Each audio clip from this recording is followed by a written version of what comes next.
Those jaw-dropping winning bets that made Polymarket go viral may have never actually happened in the first place. A Wall Street Journal investigation found that none of the roughly $1.9 million in bets shown across more than 1,100 influencer videos were real. According to the Journal, the prediction market platform paid creators to stage fake winning wagers on lookalike dummy websites that were built to mimic the real thing. The videos showed influencers appearing to cash in huge, life-changing payouts, fueling a wave of hype that helped pull new traders onto the platform. Polymarket has not detailed the full scope of the campaign, and the report does not say how many users were drawn in by the staged clips or how much real money followed them in. Prediction markets have exploded in popularity over the past year, and this is one of the first hard looks at how some of that explosive growth was actually marketed to people. It raises fresh questions about how trustworthy the eye-popping wins people see online really are.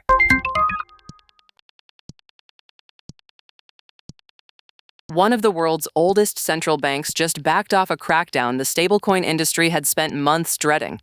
The Bank of England published draft rules that drop its proposed limits on how many stablecoins any single person would be allowed to hold at one time. In their place, the bank set one temporary cap of £40 billion, or about $50 billion, on how many systemic stablecoins can be issued in total. It also eased the rules on what those tokens must be backed by, softening a reserve requirement that issuers had warned was far too strict to work in practice. The earlier plan would have capped individual holdings, something critics said made the coins almost unusable for everyday payments and online shopping.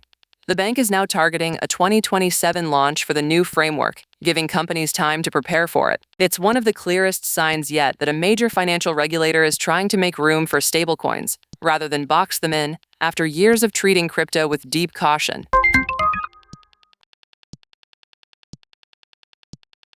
An entire Ethereum network just hit the emergency stop button after attackers tricked it into approving a series of withdrawals that were never actually real. Taiko, a Layer 2 network built on Ethereum, halted block production after a bridge exploit drained about $1.7 million in user funds. The attackers found a flaw in how the bridge verified its proofs, letting them forge approvals and quietly pull out funds that were never theirs to take.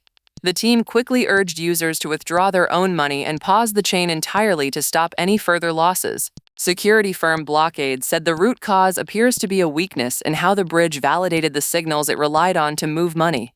The network's own token fell sharply as news of the freeze spread across the market. Bridges remain one of the most heavily targeted parts of crypto because they hold huge pools of money behind a single complex layer of code. Subscribe now.